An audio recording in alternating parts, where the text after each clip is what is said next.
يا ترى كل الثقوب محتاجة علاج؟ ومين الثقوب اللي ممكن تقفل لوحدها؟ الكبسولة، دقيقة لصحتك. السلام عليكم ورحمة الله وبركاته. بالنسبة للأطفال اللي بيتولدوا عندهم ثقب في القلب، يا ترى كل الثقوب محتاجة علاج؟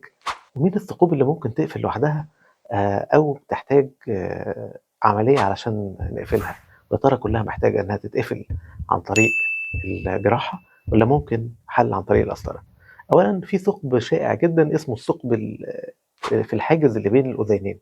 الثقب ده بيبقى موجود في نسبة 25% من البشر، يعني 1 من كل 4 ماشيين في الشارع عندهم الثقب ده، بيبقى أقل من 3 مللي ولا يعني أي شيء ولا يحمل أي خطورة، وللأسف ناس كتير بتعمل موجات صوتية على القلب، فتكتشف الثقب ده ويفضل يتابع ورايح جاي على الدكاترة عشان مستني إن الثقب يقفل، وهو أصلًا ثقب طبيعي، وبالتالي لو لقيت ثقب في الحاجز الأذيني بمواصفات معينة الدكاترة عارفينها بس أقل من 3 مللي، فهو ده ثقب طبيعي ومش محتاج متابعة ولا محتاج علاج.